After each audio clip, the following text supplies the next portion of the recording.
The first thing you're going to want to do is cook your rice. So I did 2 cups of rice with 4 cups of water, a tablespoon of butter, 2 bay leaves, and some crushed Himalayan sea salt, and then I mixed it all together. Then you're going to want to start it, and next you're going to want to move on to making your grapefruit juice. So I did 4 grapefruits, and I added a half a cup of water for each grapefruit, along with some stevia to sweeten it. And I really like doing a cup of grapefruit with my meals because it helps break down my food, so it really helps in the digestive process. And also, 1 grapefruit has 80 milligrams of vitamin C, so that's just really great for you. So I went ahead and I blended all that up, and then I refrigerated it, and it was so tasty with our meal. And by this time our rice is done, so I went ahead and I put our rice in this container right here with the lid on, and then I move on to cutting our pineapple. So I go ahead and I just cut the pineapple. I thought this would be a really great addition to our chicken along with our rice, and it really was because it turned out being really sweet.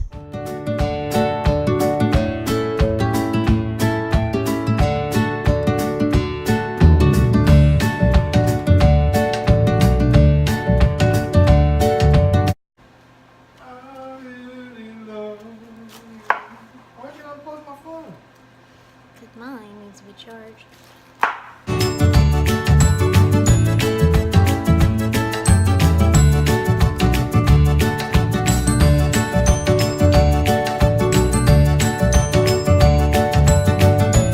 Alright, now at this point it is time to make your sauce, your sweet chili sauce for your chicken. So I go ahead and I get 7 tablespoons of white wine vinegar, a 1/4 cup of water, 2 garlic cloves minced, and then I do 1 tablespoon of all-purpose flour, and then I do 4 tablespoons of syrup, or you could do honey. Either one is great.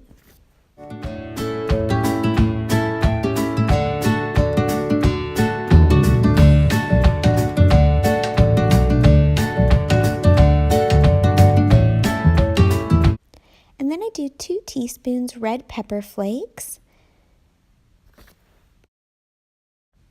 And then I do a 1/4 teaspoon of cayenne pepper.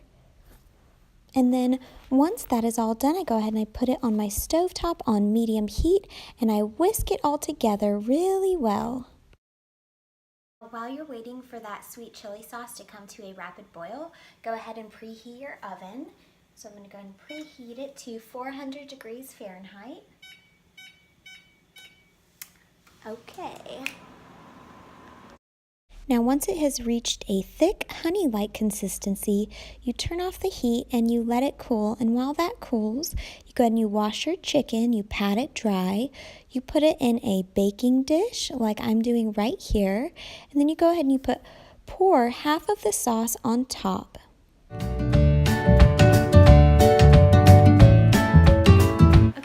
So now that my oven is preheated to 400 degrees, I'm going to go ahead and stick my chicken in the oven for 30 minutes. And after 30 minutes, I'm going to take it out and put the rest of the sauce on it and bake it for another 15 minutes.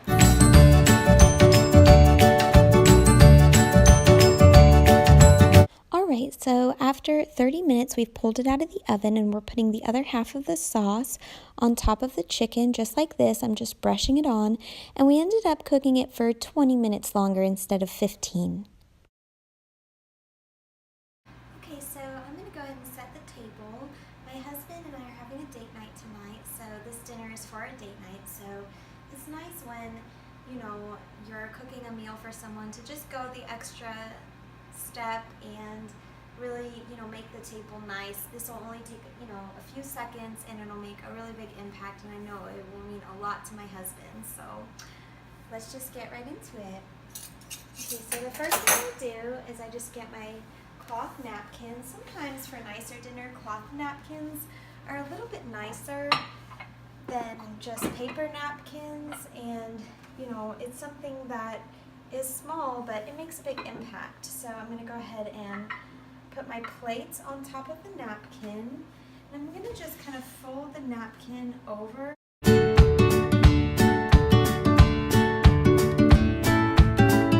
and I'm going to go ahead and just set my forks and my knives out.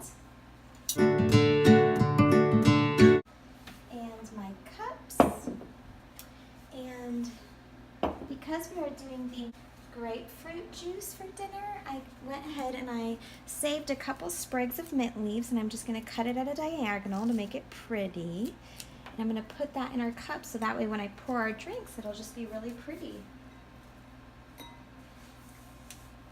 Okay, so there you go. A sweet little dinner table setting. I hope you guys enjoyed that. Now here's the final dinner. We've got our rice, our pineapple. I made a cucumber avocado salad to go with it right there.